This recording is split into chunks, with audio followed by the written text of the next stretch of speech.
Joined now by Daniel Cormier, who's taking a nap, but I'm interrupting it. It's Miocic versus Cormier 3, and we appreciate your time, Daniel. No problem, man. Thank you for having me.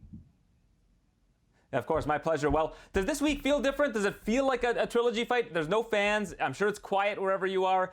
Does this have that same aura as the previous fights with Stipe? It's different because of all of the excitement that was in the air, right? In the sense that at the hotel, there were a ton of fighters, a ton of people in Anaheim. It was right by Disneyland, so it was just real vibrant. But the reality is, for me, it feels similar to just a lot of my fight weeks, being that I don't do very much, right? I work out, I lay down. I work out, I lay down. So you say I'm taking a nap, but that's not even me taking a nap. This is just kind of what I do. I lay around all day until I have to go do something. So it is different. But I think me coming to call the fights under these circumstances has prepared me for what I knew I would be seeing when I got here. I was reading The Night We Faced DC that Sean Al-Shadi wrote for The Athletic, and I made a realization that in an individual sport like wrestling or like MMA, you might be the best teammate ever. Do you feel like, had you not been so selfless, that you could have accomplished more in your career? No, I think all those things allowed for me to be where I am today, right? So going down and wrestling 184 in college, it was what I needed to do, because I don't know if me winning an NCAA title, opposed to being second, would have given me the level of competition in order to make the Olympic teams, right? Because I was wrestling KO so many times, I thought I could go with anyone in the world, gave me that confidence, and I applied that to the people I wrestled next. And then even with Kane and Jones, right? Going down and preparing for Jones has allowed me to know that if I can prepare to fight this guy, I can fight anyone in the world. So I believe that because of the sacrifices, they allowed me to gain some experiences to prepare myself for the people that I've had to challenge. Now, there was some redacted information in this article. I'm dying to know the answer to this question. So you were an Olympian on an airplane, and you guys were sitting behind the men's basketball team, and you asked one of them for an autograph, and they snubbed you. I need to know who it was. I can't tell you that, man. You can't. That was a long time ago, and yeah, I'm not gonna say, but yeah, that's actually kind of been on my Twitter. That's the one thing that people have been asking most is who was that basketball player that wouldn't give DC the picture. But yeah, it was a different time. What did that experience mean to you in terms of how you approach meeting fans, meeting people that want to get a moment of your time? It was bad, right? It was a letdown. So I tried to make sure that regardless of how I'm feeling, I try to give people a little piece of me, make their experience to meeting me a pleasant one, because you don't know what that does for a person, and you don't know who that person is going to eventually turn out to be. So what if you meet the president or some kid that's going to become the president one day? You don't know. What if you meet a kid that's just having a bad day, or an adult that's just having a really bad day, and your interaction can uplift them? You just never know what people are going through. So I try to make sure that when people come in contact with me, the experience is pleasant. There's a funny story. Kareem Abdul-Jabbar once asked Magic Johnson how he was so successful in business. And Magic told him a story about a guy and his kid going up to Kareem, asking him for an autograph. Kareem snubbed them. They went up to Magic, who was a rookie at the time. Actually, Magic went up to them and said, hey, I'll take a picture with you. And that kid ended up being the CEO of a major company that he ended up doing business with. Look, see what I'm saying? Like, that's the thing. You never know. And it's not even like you're looking for some sort of payment later down the road, but you just don't know. You're also doing it because you can just help somebody, and helping somebody is a good thing.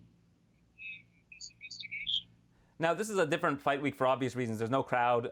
The pandemic is still going on. Your family's not traveling with you to this particular one. But it's also the first time you've fought since your father, Percy, passed away. Have you been thinking about him a lot this week? And is that something that you're carrying with you into this fight? I think when I left that fight in Anaheim, my father had gone home on hospice the next day, which just was terrible, right? My dad goes home on hospice, and we leave Anaheim to go to Louisiana with my family. We see my dad. We're there for a week, and I spent a week in the room with him just crying, and I watched my mom intentionally not go back there very often, even though she knew he was about to go, because she could not see that man, that strong man in the state that he was in.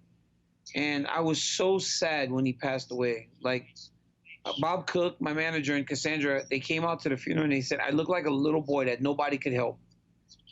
But as I've gotten further and further away from my father's funeral and his passing, I start to think like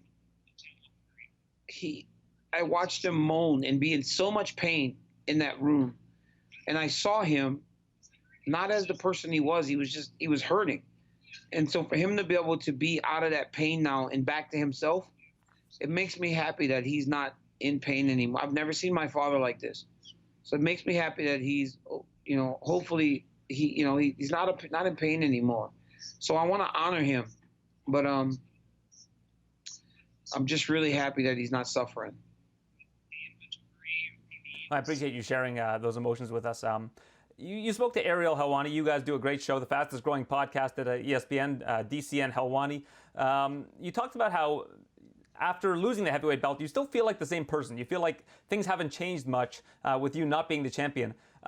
What does that mean going into this fight, knowing that you're not really risking that feeling of losing a championship belt? I guess there's some comfort in knowing that regardless of what happens, I'm still going to be me, and people are still going to value me on a number of different levels. And it's comforting, but it's also motivation, because I do want the belt back more than anything. So it's like, I don't want to be too comfortable in that situation, because I don't want it to become my reality for the rest of my life. I want the rest of my life to be the guy that retired as the UFC heavyweight champion. But yeah, it didn't change much. It was very surprising. I kind of got more opportunities and more things in business and television after I didn't have the belt. And I don't know if that's normal or if that was a very rare circumstance.